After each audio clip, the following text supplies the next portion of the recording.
देखिए, राजस्थान में 7 सीटों का जो उपचुनाव है, हम इंडिया अलायंस का हिस्सा है दिल्ली के अंदर। और मैंने पहले भी बयान दिया था, कल शाम को भी जब हजारों लोग इकट्ठा हुए खींवसर विधानसभा क्षेत्र के, तब सबकी इच्छा यही थी कि हनुमान जी खुद इस मामले को लेकर निर्णय करें। और नारायण जो मेरा छोटा भाई यहाँ विधायक है, अभी से पहले हम पे ये फैसला छोड़ दिया था। मैक्सिम की बेटा मेरे पास, हमारे प्रधान जो खींवसर के थे और बाकी नागौर के, मुंडवा के, हमारे जो भी प्रधान म्यूनसिपलिटी के, इन सब पे खींवसर के जो सर्व समाज के लोग हैं, जनप्रतिनिधि हैं, इन्होंने कहा कि आप ही फैसला करो खींवसर में क्या करना। हमारी राय यही है कि आप सब बात करके और आप खुद ही निर्णय करें, हमने हमारा आप पे छोड़ दिया। उसके बाद मैंने ये बयान दिया कल कि हम अलायंस चाहते हैं, और मैंने पहले भी एक बयान दिया था 5-7 दिन पहले कि हमें जहर का घूंट पीना पड़ा तो भी पिएंगे, लेकिन भारतीय जनता पार्टी हमारी दुश्मन नंबर 1 है राजस्थान के अंदर। और बीजेपी को रोकने के लिए हम अलायंस भी करेंगे राजस्थान में, क्योंकि हमारा इंडिया अलायंस है, तो राजस्थान में भी अलायंस में रहना चाहते हैं। हरियाणा के अंदर जो कांग्रेस की दुर्गति हुई, उसके बाद देश और प्रदेश के अंदर हर व्यक्ति को चिंता सताने लगी कि भारतीय जनता पार्टी का खौफ इसी तरह रहा और ये कांग्रेस की गुटबाजी इसी तरह रही, तो भारतीय जनता पार्टी हमेशा के लिए पीछा नहीं छोड़ेगी। इसलिए भाजपा को हराना, यही मकसद राष्ट्रीय लोकतांत्रिक पार्टी का था। और यही मकसद जो मेरे बाद हमारे राजस्थान की जो सेकेंड पार्टी बीएपी, भारतीय आदिवासी पार्टी, उनकी भी मंशा यही थी कि भारतीय जनता पार्टी को कैसे करके रोका जाए। लेकिन दुर्भाग्य से कांग्रेस पार्टी ने जो रात को सूची जारी की, उसमें दौसा, झुंझुनू, टोंक, सवाई माधोपुर, यहाँ तो ये कह दिया कि यहाँ के एमपी तय करेंगे कि टिकट किसका होगा। तो एमपी तो नागौर का भी था, खींवसर की सीट तो आरएलपी के खाते में थी, और अलायंस ही था जिसकी वजह से कांग्रेस का खाता खुला था राजस्थान के अंदर। 11 सीट पे जो हम सब पहुंचे, 3 हम लोग थे, हमारा रिजल्ट 100% था। 3 लड़े, सीकर, डूंगरपुर, बांसवाड़ा और नागौर, 100 में 100% रहे। और कांग्रेस लड़ी 22 पे, जिनमें जीती 8। तो कांग्रेस का रहा था करीब 40-42% राजस्थान के अंदर। लेकिन दुर्भाग्य से ये जो टिकट कांग्रेस पार्टी ने दी, जानबूझ के उन्होंने, इस तरह लग रहा है कि एक पेपर लीक की जो घटनाएं राजस्थान के अंदर हुई, इस तरह बजरी का खेल हुआ, मिड डे मील घोटाले हुए, कहीं न कहीं भजनलाल शर्मा और भारतीय जनता पार्टी के दिल्ली में बैठे नेताओं ने कांग्रेस पार्टी के कुछ नेताओं को डराया, और डर के मारे उन्होंने भारतीय जनता पार्टी को वॉकआउट दिया। और वो चाहते कि कांग्रेस की जमानत जब तो कांग्रेस 3rd नंबर पर है, ज्यादा सीटों कांग्रेस 3रे नंबर पर रहेगी राजस्थान के अंदर। तो ये कहकर उन्होंने सूची जारी की, और जानबूझ के कांग्रेस पार्टी ने अलायंस तोड़ दिया राजस्थान के अंदर, जबकि हम इंडिया अलायंस में दिल्ली के अंदर। और दिल्ली के नेताओं को इस बात का पूरा पता था, केंद्रीय नेतृत्व को। और दुर्भाग्य इस बात का, इतनी बड़ी बात होने के बावजूद, और हम लगातार कहते रहे, और कांग्रेस सारी बातें भूल गई और उन्होंने अपनी सूची जारी की। और जब खींवसर सीट की हम बात करें तो देखिए, दोनों ही पार्टियों का उधार के कैंडिडेट है। बीजेपी का खुद का कोई वजूद नहीं, जनाधार नहीं। आरएलपी का जो मेरा प्रधान था, उसको लेके उसके हिसाब से वो जीत दर्ज करना चाहते, आरएलपी का उधार का कैंडिडेट। और कांग्रेस जिसको कैंडिडेट लाई, वो तो भारतीय जनता पार्टी टिकट मांग रहे 3 दिन पहले, बीजेपी गई थे, कांग्रेस छोड़ के बीजेपी ज्वाइन की, और उनको कांग्रेस पार्टी ने उतारा। तो असली धरातल पर जो लड़ाई है, वो राष्ट्रीय लोकतांत्रिक पार्टी राजस्थान के किसान के मान सम्मान, स्वाभिमान की लड़ाई लड़ रही है। और किसान का बेटा जो लड़ाई लड़ रहा है, ये बर्दाश्त नहीं है दोनों पार्टियों को राजस्थान के अंदर। इस दोनों पार्टियों ने हाथ मिलाया और ये कहा कि हम जीत जाए, चाहे बीजेपी जीत जाए मंजूर है, लेकिन आरएलपी और बीएपी पार्टी ये राजस्थान में हारनी चाहिए। लेकिन ये खींवसर की जनता जो हमारे सम्मान में हमेशा खड़ी रही। मैंने 2003 का जब मुंडवा सीट चुनाव था, उसमें धर्मेंद्र हेमामाल ने मेरे खिलाफ वोट मांगा था। मैं 2,500 से आ रहा था, उसमें 2,500-3,000 से। और उस 3 से 23 के बीच जो हनुमान बेनीवाल का संघर्ष था इस राजस्थान के अंदर, देश के अंदर, मोदी की सत्ता को ठोकर मारी, किसानों के लिए सत्ता छोड़ी, सेना के सम्मान में मैं लड़ा, पहलवान बेटियों में लड़ा, राजस्थान में पार्टी बना के संदेश दिया, कर्ज माफी, फ्री बिजली, टोल मुक्त राजस्थान, सशक्त लोकल, जवान किसान की लड़ाई मैंने लड़ी राजस्थान और देश की सबसे बड़ी पंचायत। इसलिए खींवसर का जवान, किसान और सर्व समाज कभी हनुमान बेनीवाल को कमजोर नहीं होने देगा। कांग्रेस वहीं जाएगी जहां हमेशा कांग्रेस यहाँ पर रही है। 2008 में कांग्रेस की जमानत जब्त हुई मेरे सामने, 2013 में कांग्रेस 7-8 हजार वोट पे आ गई, 2014 में ज्योति मिर्धा की खींवसर में जमानत जब्त हुई। जब मैं निर्दलीय लोकसभा का चुनाव लड़ा, खींवसर सीट पे ज्योति 17-18 हजार वोट हुई थी और मैं करीब 56-57 हजार वोट में उस समय ज्योति की जमानत जब्त थी। और 2023 में कांग्रेस पार्टी की जमानत जब्त हुई आरएलपी के सामने खींवसर के अंदर। लेकिन 4 बार जिस पार्टी की जमानत जब्त मेरे सामने हो गई और वो पार्टी ये कहे कि वहां और दूसरी जगह बयान दे कि हम तो इंडिया अलायंस का धर्म निभा रहे हैं, इंडिया अलायंस का धर्म नहीं निभा रही, मजबूरी है उनकी। और मजबूरी निश्चित रूप से paper leak, mid day meal घोटाले और बजरी और जो खेल पिछली सरकार के समय हुआ था, इसलिए हमने 2023 के चुनाव में दोनों पार्टियों से अलायंस नहीं किया था, न कांग्रेस अलायंस किया न बीजेपी, क्योंकि इनके जो दामन थे वो दागदार थे। इसलिए आरएलपी अकेली राजस्थान में चुनाव लड़ी। और इस चुनाव के बाद भी प्रदेश के अंदर जो जो मुद्दे थे जिनको लेकर आरएलपी पार्टी लड़ाई लड़ रही है, चाहे कितना ही बड़ा व्यक्ति हो, चाहे कितना ही हमारा खास हो, अगर वो जन विरोधी है, अगर वो भ्रष्टाचार के अंदर डूबा हुआ है और वो अपराधी उसके खिलाफ लड़ाई आरएलपी पार्टी लड़ती है। और बड़े बड़े लोगों के खिलाफ एक गैंगस्टर थे, दूसरे नेता थे, चाहे एनकाउंटर जिन्होंने कराए उनके खिलाफ हमने लड़ाई लड़ी, उनको सलाखों के पीछे डलवाया और जो कहा वो करके दिखाया। और इस चुनाव के बाद राजस्थान की तस्वीर आपको बदलती हुई नजर आएगी। हजारों लाखों लोगों के साथ हम फिर आंदोलन की राह पे जाएंगे, अग्निवीर के खिलाफ आंदोलन दिल्ली में करेंगे। और प्रदेश सरकार बीजेपी की जिसने जिन मुद्दों को लेकर सरकार आई, तो कांग्रेस का जो भ्रष्टाचार था, पेपर लीक था, आरपीएससी का मुद्दा था, बजरी का मुद्दा था, उन सबको भूल गई भाजपा की सरकार। दोनों ने हाथ मिला लिया। इन मुद्दों को लेकर सड़क पर राष्ट्रीय लोकतांत्रिक पार्टी इन चुनाव के बाद लड़ाई लड़ेगी।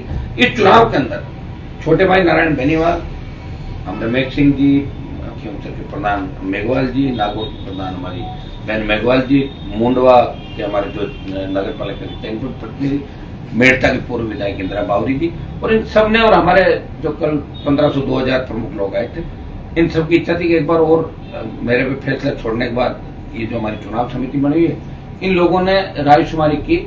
और नारायण की इच्छा थी कि इस बार सरकार पूरी ताकत से चुनाव लड़ रही है। सरकार ये चाहती है, सरकार ने भी कांग्रेस से लड़ाई छोड़ दी, बीजेपी ने, हमें आरएलपी को खत्म करना। ये पूरी दिल्ली ने ताकत लगा दी खींवसर की सीट पे। इसलिए हमने भी ये तय किया इस बार नया कुछ किया जाए। और नारायण की राय थी कि कांग्रेस ने महिला उम्मीदवार उतारी, तो आरएलपी की तरफ से भी हम हमेशा, चाहे महिला आरक्षण की बात हो, चाहे दूसरा मामला, राष्ट्रीय लोकतांत्रिक पार्टी हमेशा युवाओं, महिलाओं और किसान नए नेताओं को आगे बढ़ाने का प्रयास करती।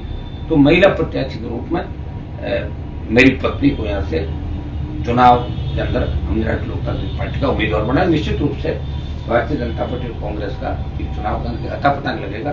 खींवसर की आम जनता चुनाव लड़ेगी और मोदी और अमित शाह जिनको बार बार मैंने हराया, चाहे 13 का चुनाव था जब मोदी जी कुछ चुनाव में अंदर आए तब भी मैं चुनाव जीता, बीजेपी की जमानत जब्त हुई 13 के चुनाव में जब सीएम थे गुजरात के, इस चुनाव में अमित शाह यहाँ के गए, प्रधानमंत्री यहाँ तेजा जी के नाक रगड़ के गए। मैं चुनाव लगातार जीत रहा हूँ और ये चुनाव भी राष्ट्रीय लोकतांत्रिक पार्टी भारी बहुमत से जीतेगी। दोनों पार्टियों को सबक भी सिखाएंगे। दुर्भाग्य इस बात का है कि कांग्रेस पार्टी ने राजस्थान में सरेंडर कर दिया और कांग्रेस के वरिष्ठ नेताओं ने कांग्रेस को बर्बाद होने से नहीं रोका राजस्थान के अंदर। ये दुर्भाग्य है। ये राजस्थान का जवान इस बात को हमेशा याद रखेगा कि इंडिया अलायंस के उस साथी को जिसकी वजह से 11 सीट कांग्रेस पार्टी को मिली, कांग्रेस उन सब चीजों को भूल के डर के मारे कांग्रेस की जो प्रदेश कांग्रेस कमेटी है उन्होंने और यहाँ के जो प्रभारी थे, इन लोगों ने भारतीय जनता पार्टी की भजनलाल सरकार से हाथ मिला लिया और जेल जाने के डर से कांग्रेस के कई नेताओं ने इंडिया अलायंस आरएलपी जैसी नौजवानों की पार्टी का साथ छोड़ के, भारतीय आदिवासी पार्टी का साथ छोड़ के भारतीय जनता पार्टी को जिताने के लिए ऐसे डम्मी कैंडिडेट कई जगह राजस्थान में खड़े किए। 7 में से शायद 4 जगह कांग्रेस 3rd नंबर पर रहेगी और मुझे नहीं लगता कांग्रेस का खाता भी राजस्थान का अंदर खुले। मुझे ऐसा नहीं लगता जो टिकट आ जाए। हो सकता है जनता कुछ भी निर्णय करे तो अलग बात है, लेकिन इसमें बीजेपी के कई नेताओं को कांग्रेस पार्टी के नेताओं ने ओबलाइज भी किया कि उनको हो सकता है जेल जाने से बचाए। ये सूची साफ साफ जाहिर करे। और खींवसर के जो प्रत्याशी है वो असली प्रत्याशी राष्ट्रीय लोकतांत्रिक पार्टी का है, जो सबकी पसंद की पार्टी है। और ये जो दोनों प्रत्याशी है, एक आरएलपी से गया, आरएलपी लड़ रही है वहां पे, और इधर कांग्रेस जिसको देखो बीजेपी से कांग्रेस और कांग्रेस से बीजेपी, वही प्रत्याशी, खुद का प्रत्याशी कहा। कांग्रेस के पास तो कैंडिडेट ही नहीं था यहाँ पे। कांग्रेस का मैंने इतिहास बता दिया ना, 4 बार कांग्रेस की जमानत जब्त हुई मेरे सामने है। और मुंडवा से लेकर अभी तक 8 चुनाव में कांग्रेस पार्टी को हराया मैंने खींवसर मुंडवा के अंदर। उठा के देख लो, आपके पास सारे डाटा। और मैं इनको सबको धन्यवाद दूंगा, टीम को। इन लोगों की बड़ी इच्छा थी, मेरी इच्छा नारायण को चुनाव लड़ने की थी, क्योंकि 5 साल इसने जो संघर्ष किया और पार्टी की विधानसभा में जो परफॉर्मेंस रही, तो तीनों विधायकों को लीड नारायण कर रहा था और हमेशा बढ़ चढ़ के हर मामले के अंदर हिस्सा भी लिया। लेकिन सबकी राय थी, नारायण की भी राय थी कि महिला प्रत्याशी उतारा जाए, कांग्रेस को सबक सिखाने के, भारतीय जनता पार्टी को सबक सिखाने के लिए। इसलिए मेरी पत्नी को यहाँ से, कनिका को सबकी राय से खीमसर से प्रत्याशी बनाया, राष्ट्रीय लोकतांत्रिक पार्टी। सर, ये जो कांग्रेस ने गठबंधन तोड़ा आपके साथ में, उसको लेकर क्या कहना चाहेंगे? तो दिया सारा बता दिया ना सर, कांग्रेस जो गठबंधन कांग्रेस द्वारा तोड़ा गया है, आप द्वारा नहीं तोड़ा गया है। मेरे द्वारा कहाँ तोड़ा? मैं तो कह रहा था ना अलायंस, आप समझे नहीं। मैं अगर तोड़ता तो मैं तो पहले ही सीट डिक्लेयर कर देता, मुझे कौन रोक रहा था? मैं 15 दिन पहले कैंडिडेट घोषित कर देता। मैंने कहा कि भारतीय जनता पार्टी मेरी दुश्मन नंबर 1 है। मैं यहाँ अलायंस में नहीं था, इंडिया अलायंस में था, लेकिन 13 के बाद कांग्रेस का खाता जब भी खुला, जब आरएलपी अलायंस के अंदर कांग्रेस पार्टी, उस समय भी कांग्रेस पार्टी ने मेरी पीठ में छुरा घोंपा और बाड़मेर से मेरे आरएलपी के उम्मीदवार को कांग्रेस ज्वाइन करा के पार्टी तोड़ने का प्रयास किया था और किया। लेकिन फिर भी मैं इनके साथ ढूंढता रहा। मैं चाह रहा था कि बीजेपी नंबर 1 दुश्मन है, बीजेपी को मारना है, किसान विरोधी पार्टी है। लेकिन कांग्रेस पार्टी भी ऐसे हाथों के अंदर चली गई, ये दुर्भाग्य है। इसलिए कांग्रेस सत्ता से बाहर बैठी राजस्थान के अंदर और देश में। मुझे लग रहा है कि अगर यही हालात रहे तो आगे का सपना लेके अगर ऐसे लोगों के भरोसे पे, मुझे नहीं लगता कि आगे कुछ होगा। इंडिया अलायंस लंबा चलेगा कि नहीं चलेगा, या एक जगह की बात नहीं है, हर स्टेट के अंदर ये लोग ऐसा ही कर रहे हैं। रोज सुनने की बातें आपके सामने आ रही है। इसमें सर किस नेता की नेगेटिव भूमिका रही? सारों की है इसमें, तो सबकी नहीं सर, विशेष अब मैं को अंदर थोड़ी बैठा था यार। नहीं, कांग्रेस के अंदर, मैं कांग्रेस पार्टी का पार्ट नहीं हूँ, मेरी खुद की पार्टी। आपसे बातचीत, मेरी बात सुनो, मैंने गठबंधन के लिए बात करी, इनके प्रभारी से मेरी बात हुई, प्रभारी का फोन आया मेरे पास, मैंने उनको दोबारा फोन किया, हम गठबंधन की बात करें। मैं क्या करो, आप बता दो मुझे। इन्होंने ये गाइडलाइन तय की कि हमारे जो एमपी है वो अपने अपने प्रत्याशी तय करेंगे। तो कर दिए इनके एमपी ने प्रत्याशी अपनी सांठ-गांठ करके। तो फिर मैं भी तो एमपी हूँ भाई, बांसवाड़ा भी तो एमपी है। ये कह देते कि वहां आरएलपी तय करेगी और यहाँ बीएपी तय करेगी, हम हमारे कैंडिडेट तय कर देते, कांग्रेस सीट छोड़ देती, अपना अलायंस था, वहां बैठा ना हमारे साथ ही। तो और क्या, वहां तो हम इंडिया अलायंस के साथ ही, मोदी अमित शाह के खिलाफ लड़ रहे हैं। कई जगह कांग्रेस ने इंडिया अलायंस के साथियों को सपोर्ट भी किया। यहाँ दूसरा खेल है, यहाँ खेल पेपर लीक, बजरी, आरपीएससी का भ्रष्टाचार और मिड डे मील घोटाला, उसमें जेल जाने के डर से कांग्रेस के वो नेता जो जेल जाने की सूची के अंदर है, जिनकी ईडी की रेड हुई, आप सब जानते हो, वो दबाव के अंदर, उनकी भी गलती नहीं। जेल जाने से तो बढ़िया है, कांग्रेस मरे रहा है, हमें क्या करना है? तो जेल जाने से बचे। वैसे कौन सी कांग्रेस की सीट है? कांग्रेस की बार बार जमानत जब्त हो रही है। तो छोड़ो क्यों सर, छोड़ो डूंगरपुर बांसवाड़ा, अपना आए वही ठीक, नहीं आए तो कौन सा कुछ है भाई। राम राम श्याम श्याम करके टाइम ही तो पास करना है, आगे आएगा जाने, यही तो काम कर रहे हैं सारे लोग। और मेरा मुद्दा क्या था पार्टी बनाने का? एक सांपनाथ, दूसरा नागनाथ, राजस्थान को खा रहे हैं, इसलिए हमने लड़ाई लड़ी अलग से। अब ठीक है, दुर्भाग्य से हमारे वोट ज्यादा है लेकिन सीट कम आई। यहाँ राजस्थान में थर्ड फ्रंट की परंपराएं नहीं रही, लोग लड़ते नहीं। राजस्थान की जो हिस्ट्री है, इसको भी आप उठा के देखो तो लड़ने वाले बहुत कम ही होता मिलेंगे। यहाँ हिस्ट्री दूसरे तरीके की राजस्थान की। हरियाणा, पंजाब, दिल्ली, यूपी की हिस्ट्री अलग है, वहां के लोगों ने लड़ाई लड़ी। यहाँ चुगली के अंदर और उसमें नंबर 1 मास्टरी अपने लोगों की, लेकिन जमीनी धरातल पे लड़ने के अंदर बहुत जोर आता है। आप इससे अंदाज लगा सकते हो, जिस धरती पे बैठा हूँ नागौर की, जहाँ तेजाजी महाराज हुए, उनका जयकारा 8 के अंदर मैंने लगाया विधानसभा, लोकसभा में थे उनकी मैंने बोली, जिससे अंदाज लगा सकते हो कि यहाँ के नेता कैसे थे। वो दूसरे नेताओं की फोटो लगा के वोट मांगते थे और हर बार पार्टियां बदलते थे। राजस्थान में पहला अगर कोई दल बना जिसको माने थे, वो राष्ट्रीय लोकतांत्रिक पार्टी था, वो 70 साल बाद बना। और सेकंड दल जिसे माने थे, भारतीय आदिवासी पार्टी। तो राजस्थान में तो पार्टी ही नहीं बनी, किसी ने बनाई नहीं। कोई अगर लड़ भी लिया, एक सीट ले ली तो अपना 3 महीने बाद दूसरी पार्टी में शामिल हो गया। तो ये संघर्ष करने वाली धरती नहीं पॉलिटिकल रूप से। यहाँ के जवानों, किसानों को जगा के मैंने प्रयास किया कि लड़ाई लड़े, और दिल्ली में भी राजस्थान की पहचान बनाने में कोई मैंने कोर कसर नहीं छोड़ी। जब कृषि बिल आए तो राजस्थान में अगर आंदोलन की अगुवाई की और देश में मोदी की सत्ता को ठोकर मार के उस वक्त साथ आया, तो किसान का बेटा हनुमान बेनीवाल था, सेना को ठेके पे दिया लड़ाई वो ये लड़ रहा था। और पहलवान बेटियों के लिए भी पहला सांसद था जो वहां गया और पहलवान बेटियों को न्याय दिलाया। मैं तो मेरी जगह सही था। मैं भी हरियाणा के अंदर जब चुनाव प्रचार में गया, मैंने कांग्रेस पार्टी को कहा कि मेरी ड्यूटी हरियाणा में लगाओ और 1 महीने तक मैं प्रचार करूंगा। मुझे पता है हरियाणा के कांग्रेस की जो नेता है, यहाँ की जो भाजपा की नेत्री उसके रिश्तेदार हैं और मेरे खिलाफ है, वो मुझे नहीं चाहते थे। लेकिन मैं चाहता था कि बीजेपी हरियाणा में हारे ताकि मोदी अमित शाह का घमंड उतरे, लेकिन वो नहीं चाहते थे हनुमान ही हमारा प्रचार करना है। वो कहते 70 हमारी अपने आप आ रही है, फिर हनुमान आएगा तो वो कहेगा हमने ये किया वो किया। तो मैं उनका प्रचार करने में नहीं जा सका, मैं चाह के भी नहीं जाता। उन्होंने बुलाने से रोका। कई कैंडिडेट जो थे उन्होंने मुझे बुलाया अलग से, तो मैंने कहा मेरे को प्रोग्राम बताओ। तो फिर उनके फोन आए कि साहब आप आना मत, आपके लिए हुड्डा साहब मना करेंगे, हनुमान जी क्यों यहाँ ला रहे हो, अब आप बताएं। मेरे से ही नहीं, कई लोगों से प्रेरित किया। इसलिए आई हुई जो कांग्रेस की सरकार थी उन्होंने गंवा दी और भारतीय जनता पार्टी वहां आ गई। मोदी अमित शाह का घमंड और परवान चढ़ गया, तो हरियाणा जैसा स्टेट उनके हाथ से निकल गया। अब तो राजस्थान का तो 7 उपचुनाव है, जो हरियाणा में पार्टी को घर बिठा दिया लोगों ने।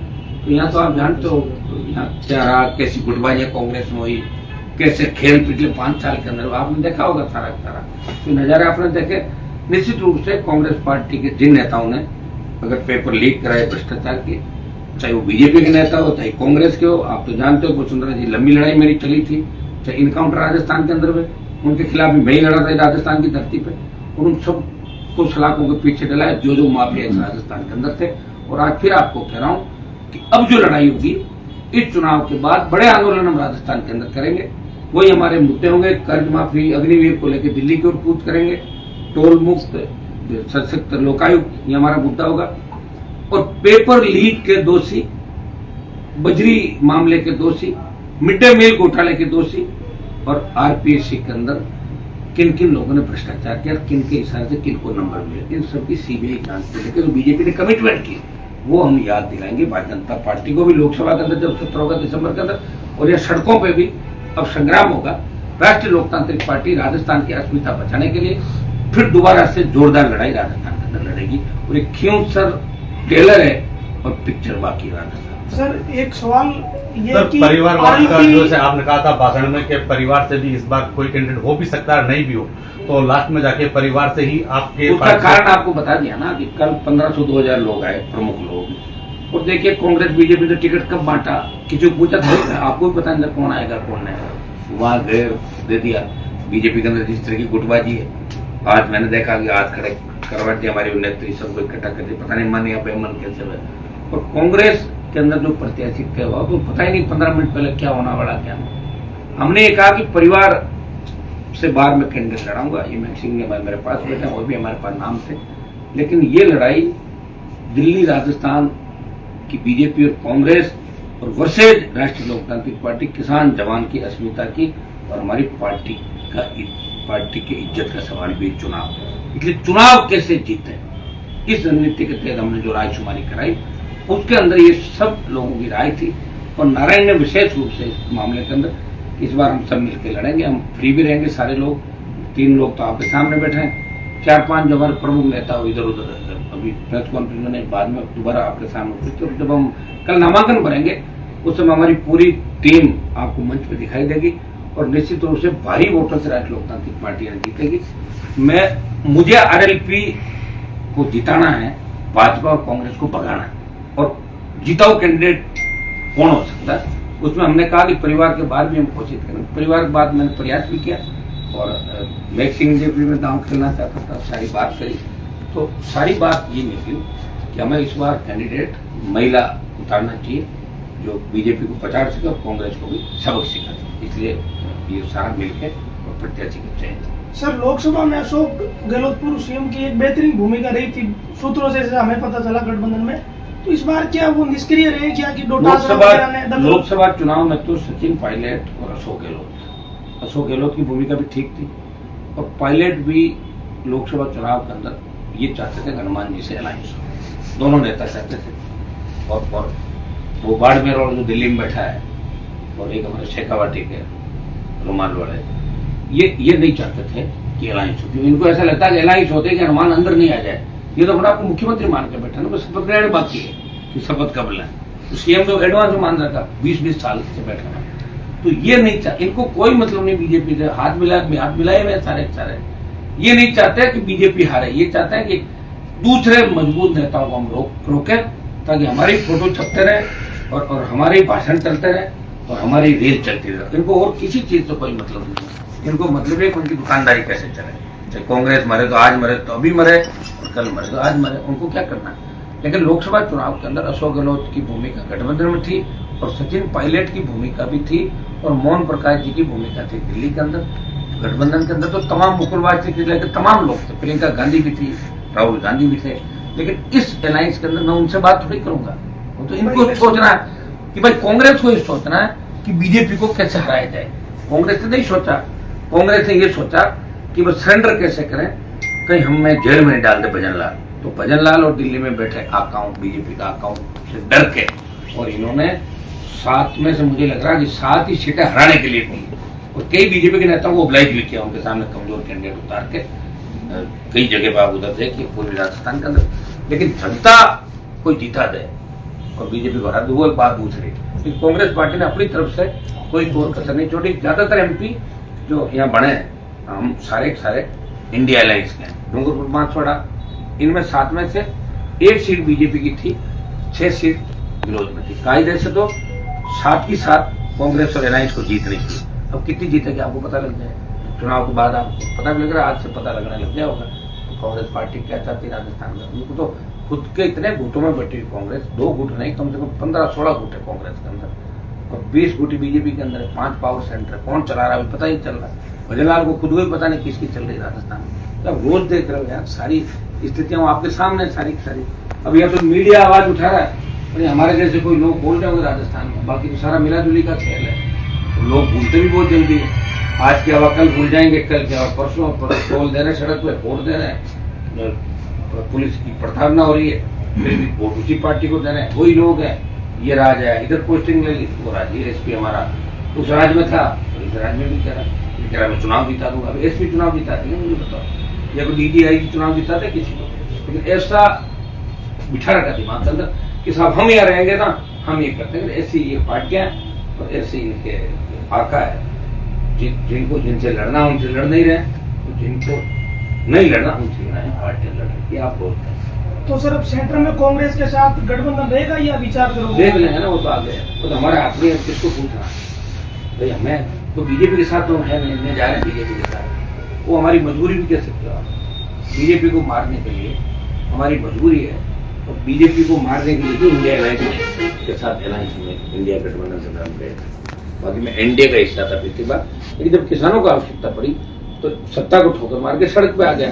और जब किसान जवान को आवश्यकता पड़ेगी, भ्रष्टाचार के खिलाफ जंग लड़ने की आवश्यकता पड़ेगी, तो सबसे पहले मैं ही आऊंगा इस देश के अंदर, इस प्रदेश के अंदर।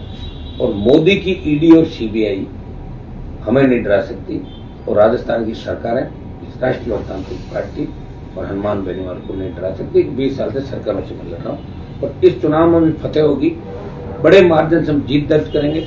23 के चुनाव के अंदर जो मार्जिन 2000 का रहा था, मैं इस इलाके के अंदर नहीं था, नारायण अकेला था, सिंह जी बैठे थे और लोग थे। लेकिन चूंकि मैं गांव नहीं था, मैं दूर था, तो लोगों को लगा कि हनुमान जी कम संभाल रहे हमारे को, तो वोट का मार्जिन कम हो गया। हमारा कैंडिडेट जो गया 2-5 हजार वो भी वोट खराब करके उधर ले गया। इस बार मैं लगातार यहाँ हूँ, और आप देख रहे हो लोकसभा चुनाव के अंदर मार्जिन बढ़ गया था, जब सारे वो कैंडिडेट जो विधानसभा के अंदर थे कोई भी खड़ा नहीं था, आमने सामने की फाइट थी, उसमें मैं आगे रहा। और इस बार मार्जिन और बढ़ेगा, और अच्छी तरीके से बीजेपी को पछाड़ूंगा, और कांग्रेस का देश में पता भी नहीं लगेगा। सर कल का दिन है, तो ये जो 2-3 सीटें हैं, झुंझुनू, देवली, यहाँ कोई प्रत्याशी तलाशा जा रहा है? बात कर रहे हैं, कोई लड़ने बड़े मजबूत आदमी दिखते हैं ना, आदमी दम कहाँ लोगों का, फार्म उठा ले कोई, फिर एक धंधा कर लिया लोगों ने, फार्म देखा नहीं कि वायरल पे कैसे भागा, प्रधान यहाँ जमना भाग गया उधर। लोग तो आजकल क्या कि पॉपुलरिटी के लिए आते हैं। कई लोग मेरे पास, मैंने कहा क्यों घूम रहे हो उस साथ, बोलते आप थोड़े बहुत पॉपुलर हो जाए ना, तो भाव ताव ठीक मिल जाए, मैं ज्वाइन कर ले दूसरी जगह जाके। हाँ, बहुत से लोग ऐसे भाई, हमारी गाड़ी ने कहीं नहीं था बनाया राजस्थान में 177 में, लेकिन वो स्टैंड नहीं ले पाते। अब मैं भी तो स्टैंड नहीं ले रहा हूँ। मैं चाहता था कभी सत्ता का सूत्र बोलता, 3 के अंदर मंत्री बनता, क्यों वसुंधरा से लड़ता। मुझे क्या पता वसुंधरा को हटाएंगे भजनलाल आएगा, और मुझे पता वसुंधरा हटने के बाद ऐसे लोग आएंगे, तो उससे क्यों लड़ता भी। मेरा टाइम तो नहीं खराब करता, और किसके लिए टाइम खराब करो। 3 से 1 पे आ गया, राजस्थान तो नहीं लड़ रहा है ना, हनुमान बेनीवाल लड़ रहा, अब लड़ाई खीमसर अकेले पे आ गई, अब नागौर पे आ गई, तो इस 1 से तो परिवर्तन नहीं होगा। तो इस बार नई टेक्निक के साथ, नई तकनीक के साथ और बहुत से लोगों को जोड़ के, और लोग क्या चाहते हैं, किस हिसाब से लोग वोट करना चाहते हैं। अभी पता नहीं, भीड़ तो 7-7 लाख की होती है, लाख लोगों की भीड़ होती है, लेकिन वोट कम मिलता है। उसका कारण क्या, उसमें भी हम जाएंगे। वोट कम मिलने का जो हमारा कारण था, क्या कारण थे चुनाव के अंदर हमारी पार्टी को वोट 25-30 लाख हमने जोड़े थे, कम 10 लाख में कैसे रहे। इन कारणों के लिए भी हमने कमेटी बनाई, जो हमें ये भी बताएगी भी आगे से हम क्या करें। लेकिन हमारा संघर्ष जारी रहेगा। कांग्रेस और भारतीय जनता पार्टी के खिलाफ अगर कमर किसी ने कसी, तो राष्ट्रीय लोकतांत्रिक पार्टी लंबी लड़ाई लड़ी और दोनों पार्टियों को कई बार एक होने पर मजबूर कर दिया राजस्थान के अंदर। और इन चुनाव के अंदर भी दोनों पार्टियां एक होकर एक तरीके से लड़ रही राजस्थान। नारायण जी, आपने सीट का त्याग किया, तो अब चुनाव की रणनीतियां कैसे रहेगी, कैसे चुनाव लड़ा जाएगा? देखिए, क्योंसर विधानसभा के जो मौजूद लोग जिनसे हमने रायशुमारी जानी, पार्टी का जो संगठन है, हमारा मुख्य उद्देश्य ये राष्ट्रीय लोकतांत्रिक पार्टी की राजधानी है क्योंसर, और यहाँ हमेशा हनुमान बेनीवाल जी की विचारधारा जो है वो देश के अंदर एक नया आयाम इन्होंने स्थापित किए। बड़ा एक किसान के बेटे ने लंबा संघर्ष करके और ये बताया कि किस तरह किसानों की हम हित की बात कर सकते हैं, किस तरह दोनों पार्टियों से अलग होकर अपनी पार्टी बना के किसान के लिए जो लड़ रहे हैं। तो निश्चित रूप से ये जो चुनाव है ये एक नया आयाम क्योंसर के अंदर स्थापित करेंगे हम सब लोग मिलके, और जो हमारी कनिका जी जो टिकट दिया है इनको भारी मतों से हम लोग जिताएंगे।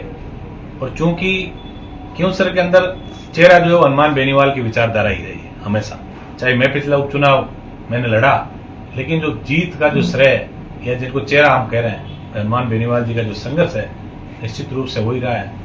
और आगे भी हम ये प्रयास करेंगे इस बार बड़े मार्जिन की जीत राष्ट्रीय लोकतांत्रिक पार्टी की हो, ताकि एक युवाओं में, एक किसानों में एक नया मैसेज ये जाए कि जो व्यक्ति संघर्ष कर रहा है उस व्यक्ति के हम लोग पीछे चलें। सर, सोशल मीडिया पे कई तरह की बातें फैलाई जा रही है, हालांकि मीडिया का नहीं कहूंगा, सोशल मीडिया का, कि बीच में 2 दिन चर्चा चली कि नारायण जी नाराज है, तो ये कौन फैला रहा है? क्योंकि अभी तो आप साथ बैठे हो दोनों। देखिए, मैं तो बड़ा सौभाग्यशाली व्यक्ति हूँ, मुझे हनुमान बेनीवाल जैसा भाई मेरा, मैं हमेशा ये चीज मीडिया के सामने कहता हूँ। और मेरा जो हनुमान बेनीवाल जी से जो प्रेम है और हनुमान बेनीवाल जी का जो मेरे से प्रेम और मेरा जो समर्पण है वो मेरी राजनीतिक महत्वाकांक्षा से बहुत ऊपर है। हमने कभी ये नहीं सोचा, मैं तो छात्र जीवन से हनुमान जी के पीछे चला आ रहा हूँ। मेरी एक इच्छा है कि ऐसा दबंग व्यक्ति जो किसान और जवान की लड़ाई ईमानदारी से लड़ रहा है। आज आप देखिए, बातें चाहे हम कोई सी भी कर लें, लेकिन आज चारों जो स्तंभ है लोकतंत्र के, ये चारों स्तंभ कहीं ना कहीं इस आर्थिक युग में डगमगा रहे हैं। एक ऐसा व्यक्ति दिख रहा है जिसने कभी आर्थिक रूप से इतने संसाधन नहीं होते हुए भी काजल की कोठरी में रहकर काला दाग नहीं लगने दिया, जिसने ईमानदारी की राजनीति की और हर दलित पीड़ित व्यक्ति के साथ खड़ा मिला। तो हम तो बड़े सौभाग्यशाली लोग हैं कि ऐसे कप्तान के नेतृत्व में हमें सैनिक बनने का मौका मिला। हमने 4 साल जो मुझे मिले ईमानदारी से प्रयास भी किया, हनुमान बेनीवाल जी की विचारधारा को जन जन तक पहुंचाएं। और हमारा आगे भी ये विश्वास रहेगा, क्योंकि राजनीतिक महत्वाकांक्षा हालांकि हर व्यक्ति की होती है, ये मनुष्य प्रवृत्ति, लेकिन मैं ईमानदारी से कह रहा हूँ कि मुझे मेरा तो इतना ही बड़ा सौभाग्य है कि मैं हनुमान बेनीवाल जी का भाई हूँ और इन्होंने हमेशा एक अच्छी स्वच्छ राजनीति करने का प्रयास किया, एक संघर्ष की राजनीति का परिचय दिया और ये देश और प्रदेश के लोगों को बताया। आज हम बड़े फक्र से हम जहां भी जाते हैं, चाहे अब रिक्शे वाले से लेकर एयरपोर्ट तक जाते हैं, और जब हम अपना परिचय देते हैं, नागौर का नाम लेते हैं, तो लोग बड़े फक्र से कहते हैं कि नागौर हनुमान बेनीवाल जी वाला। तो हम तो निश्चित रूप से ऐसे कप्तान के सैनिक है, ये हमारे लिए बहुत बड़े सौभाग्य की बात है। एमएलए बहुत बने, देश की आजादी के बाद कितने एमएलए बने आप बता दो, शायद मेरे हिसाब से आपको भी गणना नहीं है। हम भी देखते हैं उन लोगों के साथ हमने उठे बैठे रहे, ऐसा परिवार हमारा कि मेरे पिताजी एमएलए रहे, सत्ता की सारी बातें हमने बहुत नजदीकियों से सीखी, लेकिन एक ऐसा व्यक्ति देखा तो ईमानदारी से लोकतंत्र को बचाने के लिए सच्ची श्रद्धा और ईमानदारी से लड़ रहा है। हमें फक्र है ऐसे व्यक्ति पे, और हमारा पूरा प्रयास है कि ऐसे व्यक्ति की जो विचारधारा है उस विचारधारा को राजस्थान में बहुत ऊंचाई तक लेके जाए।